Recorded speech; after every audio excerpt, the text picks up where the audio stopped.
जय हिंद। कैसे हैं आप सब? आप सबका अपने चैनल स्टडी विद जीपीएम में स्वागत है। हम इस अध्याय का लेक्चर 4 लेके आए हैं आपके लिए। अध्याय 2 का लेक्चर 4 लेके आए हैं। इससे पहले में हमने चालकों के बारे में देखा था, विद्युत रोधी के बारे में देखा था, ठीक है, उन सब के बारे में देखा था। अब यहाँ पर हम धारिता के बारे में देखेंगे कि धारिता क्या होती है। किसी चालक की धारिता, पहली चीज़ तो ये कि धारिता चालकों में होती है। पहली चीज़ तो ये कि धारिता चालकों में होती है, यानी धारिता होती क्या है? आवेश ग्रहण करने की माप। किसी चालक द्वारा आवेश ग्रहण करने की माप को धारिता कहते हैं। किसी चालक द्वारा आवेश ग्रहण करने की माप को धारिता कहते हैं, ठीक है। यानी कोई भी चालक कितना आवेश ग्रहण कर सकता है उसी को हम कहते हैं धारिता, ठीक है। तो आवेश ग्रहण करने की माप को धारिता कहते हैं। इसे सी से प्रदर्शित करते हैं। धारिता की इंग्लिश कैपेसिटेंस होती है, इस वजह से इसे हम सी से प्रदर्शित करते हैं। तो आवेश ग्रहण करने की माप को धारिता कहते हैं। किसी भी चालक की धारिता उसको दिए गए आवेश के अनुपात में बढ़ती है। किसी चालक की धारिता उसके दिए गए आवेश के अनुपात में बढ़ती जाती है, ठीक है। जब किसी चालक को आवेश दिया जाता है तो वैद्युत विभव होता है वो बढ़ता जाता है। जब किसी चालक को आवेश दिया जाता है तो वैद्युत विभव भी उसी अनुपात में बढ़ता जाता है। यानी जो वैद्युत आवेश समानुपाती विभव, यहां पर जब समानुपाती का निशान हटाया जाता है तो एक कांस्टेंट आ जाता है C। यहां से ये C बराबर आ जाएगा Q बटा V। C बराबर क्या आ जाएगा? Q बटा V। ये संधारित्र इधर बाद में देख लेते हैं।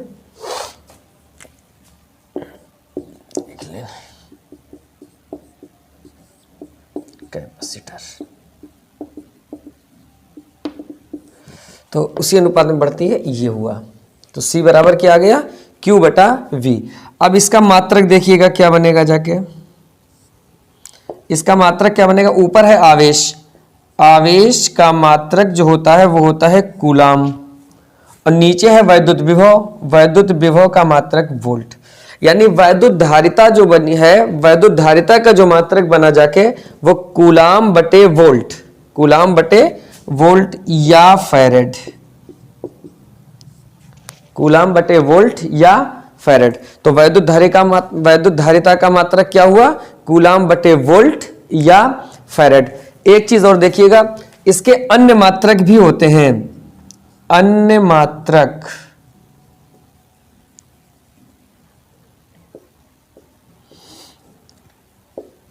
जैसे 1 माइक्रोफैरेड,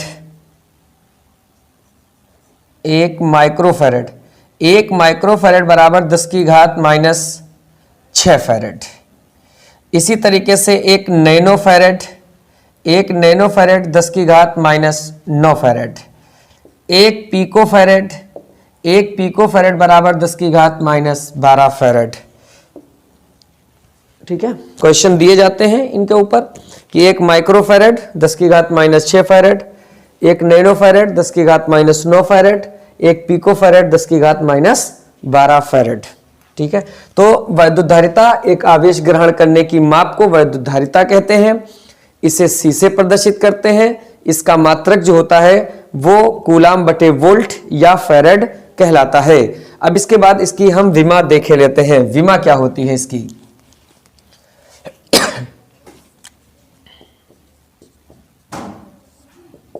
इसकी विमा क्या होती है? आवेश की विमा बटे वैद्युत विभव की विमा। आवेश की विमा बटे वैद्युत विभव की विमा बराबर हो जाएगी C की विमा। तो आवेश की विमा यानी जो C है, C की विमा वैद्युत धारिता की विमा, आवेश की विमा TA। Q बराबर IT, वैद्युत धारा की विमा A, समय की विमा कैपिटल T। वैद्युत विभव V बराबर होता है W बटा Q, V बराबर W बटा Q। यहाँ पर W कार्य की विमा बटे आवेश की विमा, तो कार्य की विमा होती है ml स्क्वायर टी की घात -2 बटे आवेश की जो विमा होती है वो होती है TA। आवेश की विमा TA। तो नीचे डबल पद है तो नीचे वाला पद ऊपर पहुंच जाएगा, ये बनेगी जाके T स्क्वायर A स्क्वायर बटे ml स्क्वायर टी की घात -2, यानी ये बन जाएगी जाके m ऊपर जाएगा m की घात -1, l ऊपर जाएगा -2, t ऊपर जाएगा -2 है, t की घात 2 है 4, और ये a ऊपर जाएगा तो a स्क्वायर हो जाएगा। m की घात -1, l की घात -2, t की घात 4, a की घात 2, ये हो जाएगी C की विमा। ठीक है, तो ये इसकी विमा आ गई। तो वैद्युत धारिता आवेश ग्रहण करने की माप है, C इसका संकेत है, इसका मात्रक कूलाम बटे वोल्ट या फैरेड कहलाता है, नैनो फैरेड, पिको फैरेड ये भी इसके मात्रक होते हैं, माइक्रो फैरेड। ठीक है, इसकी विमा m की घात -1, l की घात -2, t की घात 4 और a की घात 2 होती है। अब इसके बाद संधारित्र।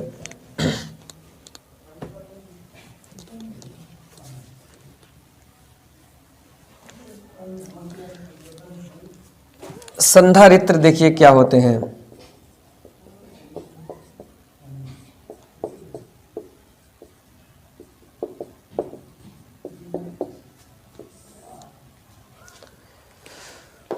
संधारित्र वह युक्ति है, वो साधन है जिसमें किसी चालक का आकार बिना बढ़ाए आवेश की अधिक मात्रा संचित की जा सकती है। ऐसी युक्ति जिसमें चालक का आकार बिना बढ़ाए आवेश की अधिक मात्रा संचित की जा सके क्या कहलाते हैं? संधारित्र कहलाते हैं। कई टाइप के होते हैं, समांतर प्लेट संधारित्र, गोलीय संधारित्र। ऐसे प्लेट, जब प्लेटों के बीच कोई परावैद्युत कोई क्षण रखी हो, ठीक है, सबके बारे में पढ़ेंगे। फिलहाल यहाँ पर इतने देखते हैं कि संधारित्र क्या होते हैं। तो संधारित्र वो युक्ति है जिसमें किसी भी चालक का आकार बिना बढ़ाए आवेश की अधिक मात्रा संचित की जाए। ऐसे तो आकार बढ़ाते चले जाएंगे, अधिक मात्रा आवेश की आती जाएगी, लेकिन आकार भी ना बढ़े, यानी देखने में छोटे ही हों और अधिक मात्रा संचित की जा सके। ऐसी युक्ति को क्या कहते हैं हम? संधारित्र। इधर फिर पढ़ेंगे हम संधारित्रों का संयोजन, और उसमें पहला है श्रेणी क्रम संयोजन, यानी संधारित्रों का श्रेणी क्रम संयोजन, यानी संधारित्रों को हम श्रेणी क्रम में कैसे जोड़ते हैं। तो संधारित्रों को श्रेणी क्रम में जोड़ने के लिए हम किसी भी संधारित्र की पहली प्लेट, किसी भी संधारित्र की पहली प्लेट का संबंध किसी भी सोर्स से कर देते हैं, इलेक्ट्रिक सोर्स यानी वैद्युत स्रोत से कर देते हैं, और दूसरी प्लेट का संबंध अगले संधारित्र की पहली प्लेट से कर देते हैं। इस तरीके से इन्हें हम जोड़ते चले जाते हैं। समझ गए? यानी श्रेणी के क्रम में संधारित्रों को इस प्रकार जोड़ा जाता है, श्रेणी क्रम में संधारित्रों को इस प्रकार जोड़ा जाता है कि एक संधारित्र की दूसरी प्लेट, एक संधारित्र की दूसरी प्लेट अगले संधारित्र की पहली प्लेट से जुड़ी हो। श्रेणी क्रम में संधारित्रों को इस प्रकार जोड़ा जाता है कि एक संधारित्र की दूसरी प्लेट अगले संधारित्र की पहली प्लेट से जुड़ी हो। पहली प्लेट का संबंध किसी विद्युत स्रोत से और अंतिम प्लेट का संबंध पृथ्वी से कर देते हैं।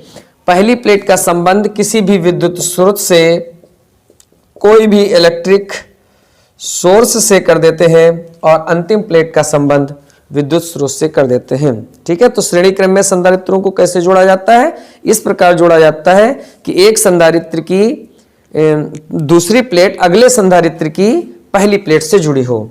माना तीन संधारित्र ये श्रेणी क्रम में जुड़े हैं। माना तीन संधारित्र श्रेणी क्रम में जुड़े हैं, जिसकी धारिता ये C1 है, ये C2 है, और ये जिसकी धारिता C3 है। एक संधारित्र की धारिता C1, एक संधारित्र की धारिता C2 और एक संधारित्र की धारिता C3 है। ये जुड़े, इसकी पहले संधारित्र की प्लेटों के बीच जो विभवांतर है वो V1, जो दूसरा संधारित्र है उसकी प्लेटों के बीच विभवांतर V2 और जो तीसरा संधारित्र है इसकी प्लेटों के बीच विभवांतर V3 है। इसमें सोर्स के द्वारा जो आवेश दिया गया है वो Q दिया गया है, तो यही आवेश सभी में गुजरेगा, तो इसका भी आवेश Q होगा, इसका भी आवेश Q होगा, इसका भी आवेश Q होगा। मतलब एक बात और समझ में आई कि जब संधारित्रों को श्रेणी क्रम में जोड़ा जाता है तो इनमें प्रवाहित जो आवेश है वो समान रहता है। जब संधारित्रों को श्रेणी क्रम में जोड़ा जाता है तो उनमें प्रवाहित आवेश जो है वो समान रहता है। यदि हम पहले संधारित्र के लिए लें, पहले संधारित्र के लिए देखें तो पहले हमें मालूम है कि C बराबर होता है Q बटा V। तो पहले संधारित्र के लिए C1 बराबर Q बटा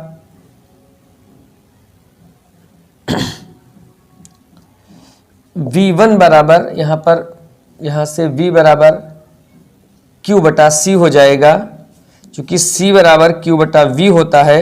देखिएगा, चूंकि C बराबर Q बटा V होता है तो यहां से V बराबर Q बटा C हो जाएगा, इसलिए V1 बराबर Q बटा C1। दूसरे संधारित्र का जो विभव होगा V2 बराबर Q बटा C2 और जो तीसरे संधारित्र का जो विभव होगा V3 बराबर Q बटा C3। ठीक है, ये हो जाएगा। अब जो कुल विभव होगा वो क्या होगा, तो कुल विभव जो V बराबर होगा वो हो जाएगा V1 प्लस V2 और प्लस V3। यहां से V बराबर, इन सबको जोड़ दो, Q बटा C1, Q बटा C2, Q बटा C3। V बराबर Q कॉमन ले लो, 1 बटा C1, 1 बटा C2 और 1 बटा C3। इसे समीकरण नंबर 4 डाल दो। यदि तीनों संधारित्रों के स्थान पर, यदि तीनों संधारित्रों के स्थान पर एक ऐसा संधारित्र होता, यदि तीनों संधारित्रों के स्थान पर एक ऐसा संधारित्र होता जिसे Q आवेश देने पर, जिसे Q आवेश देने पर उत्पन्न विभवांतर V होता, यदि तीनों संधारित्रों के स्थान पर एक ऐसा संधारित्र होता जिसे Q आवेश देने पर उत्पन्न विभवांतर V होता, तो यहां से V बराबर Q बटा C बन जाता। इसे समीकरण नंबर हम 5 दे देंगे। अब समीकरण 4 तथा 5 को, समीकरण 4 तथा 5 से, अब समीकरण 4 तथा 5 को अपनी खूबसूरत आंखों से देखो। देखो 4, ये V बराबर करके ये भी समीकरण, V बराबर करके ये भी समीकरण, मतलब इनकी जो लेफ्ट साइड है वो बराबर है। जब लेफ्ट साइड बराबर है तो राइट साइड भी बराबर होंगी। तो यहां पर Q बटा C बराबर Q 1 बटा C1, 1 बटा C2, 1 बटा C3। Q से Q कैंसिल, 1 बटा C बराबर 1 बटा C1, 1 बटा C2, 1 बटा C3। तो यदि तीन संधारित्र श्रेणी क्रम में जुड़े हों, उनकी धारिताएं C1, C2, C3 हों, तो उन्हें आपस में जोड़ने पर जो तुल्य धारिता यदि C हो तो सूत्र क्या बनेगा, 1 बटा C बराबर 1 बटा C1 प्लस 1 बटा C2 प्लस 1 बटा C3। मतलब श्रेणी क्रम में जुड़े हुए संधारित्रों की तुल्य धारिता उनकी अलग अलग धारिताओं के व्युत्क्रमों के योग के बराबर होती है। मतलब श्रेणी क्रम में जुड़े हुए संधारित्रों की तुल्य धारिता का व्युत्क्रम, तुल्य धारिता का व्युत्क्रम उनकी अलग अलग धारिताओं के व्युत्क्रमों के योग के बराबर होता है। ठीक है, अब देखिएगा इसके बाद समांतर क्रम में संधारित्रों का संयोजन, यानी समांतर क्रम में संधारित्रों को किस प्रकार जोड़ा जाता है। इसे नोट करना नोट कर लो, स्क्रीनशॉट लेना हो स्क्रीनशॉट ले लीजिए। अब हम समांतर क्रम में देखते हैं।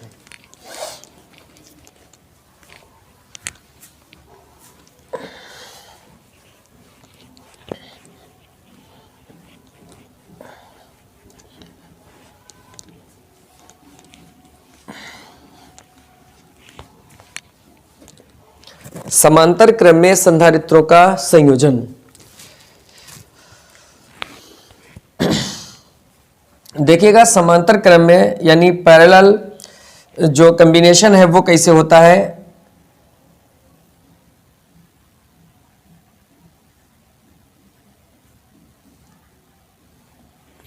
समांतर क्रम में संधारित्रों को इस प्रकार जोड़ा जाता है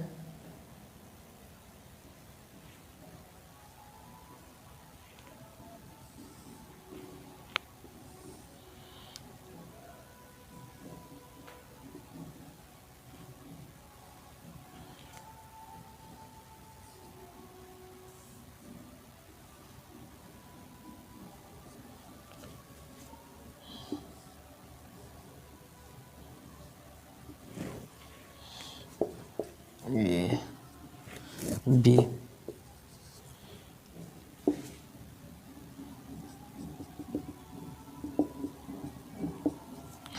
समांतर क्रम में संधारित्रों को इस प्रकार जोड़ा जाता है कि सभी संधारित्रों की पहली प्लेट को एक बिंदु से तथा दूसरी प्लेट को एक बिंदु से जोड़ा जाता है।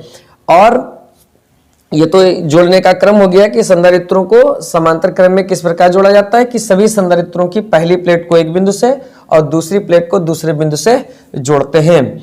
इस स्रोत के द्वारा जब इसको आवेश दिया जाता है तो यहां से आवेश क्यों दिया गया, लेकिन ये 3 जगह बढ़ जाता है। सबसे पहले ये लिखेंगे कि माना 3 संधारित्र जिनकी वैद्युत धारिताएं C1, C2 और C3 हैं समांतर क्रम में जुड़े हैं। जब इसके द्वारा इन्हें Q आवेश दिया जाता है तो यहाँ पर Q1 आता है, यहाँ पर Q2 आता है और यहाँ पर Q3 आता है तथा इन प्लेटों के बीच उत्पन्न जो विभवांतर होता है वो समान होता है। श्रेणी क्रम में आवेश समान होता है और समांतर क्रम में विभव समान होता है। जब इसको Q1 आवेश दिया जाता है तो हमें मालूम है कि C बराबर Q बटा V होता है। C बराबर Q बटा V होता है। यहां से Q बराबर CV हो जाएगा और यहां से Q1 बराबर पहले वाले संधारित्र के लिए Q1 बराबर C1V, दूसरे संधारित्र के लिए Q2 बराबर C2V और तीसरे संधारित्र के लिए C3V। ठीक है, ये आ गए। अब यहां पर जो कुल आवेश है वो Q बराबर क्या बनेगा जाके, कुल आवेश जो Q बराबर बनेगा जाके वो Q1 plus Q2 plus Q3 बनेगा जाके। Q बराबर Q1 का मान है वो C1V, C2V plus C3V। Q का मान Q1 plus Q2 plus Q3, Q बराबर C1V, C2V, C3V। यहां से यदि हम V कॉमन ले लें तो अंदर बचेगा C1 plus C2 plus C3। समीकरण नंबर 4। यदि तीनों संधारित्रों के स्थान पर एक संधारित्र होता, यदि तीनों संधारित्रों के स्थान पर एक संधारित्र होता जिसे Q आवेश देने पर उत्पन्न विभवांतर V होता तो सूत्र बनता जाके Q बराबर CV। इन दोनों समीकरणों को अपनी खूबसूरत आंखों से देखो। क्या दिखाई दिया कि इन दोनों की लेफ्ट साइडें बराबर हैं। जब लेफ्ट साइडें बराबर है तो राइट साइडें भी बराबर होंगी। यानी समीकरण 4 तथा 5 से CV बराबर V, C1 plus C2 plus C3, V से V कैंसिल,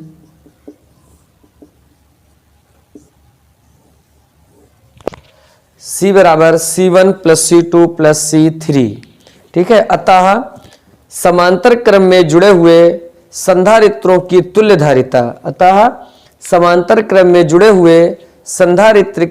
धारिता उनकी अलग अलग धारिताओं के योग के बराबर होती है। अतः समांतर क्रम में जुड़े हुए संधारित्रों की तुल्य धारिता उनकी अलग अलग धारिताओं के योग के बराबर होती है। ठीक है, तो इसमें हमने देखा कि धारिता क्या होती है। तो आधारिता क्या है, आवेश ग्रहण करने की माप। संधारित्र क्या होते हैं, ऐसी युक्ति कि जिसमें किसी भी चालक का आकार बिना बढ़ाए आवेश की अधिक मात्रा संचित की जा सकती है। श्रेणी क्रम में संधारित्रों को जोड़ा जाता है तो तुल्य धारिता यदि C हो तो सूत्र बनता है 1/C बराबर 1/C1 1/C2 1/C3। यदि समांतर क्रम में C1 C2 C3 संधारिता वाले संधारित्रों को आपस में जोड़ा जाए और उनकी तुल्य धारिता C हो तो सूत्र आता C बराबर C1 + C2 + C3। वीडियो आपको कैसा लगा जरूर बताइएगा, अपनी राय कमेंट बॉक्स में दीजिएगा। मिलते हैं नेक्स्ट वीडियो में। Thank you.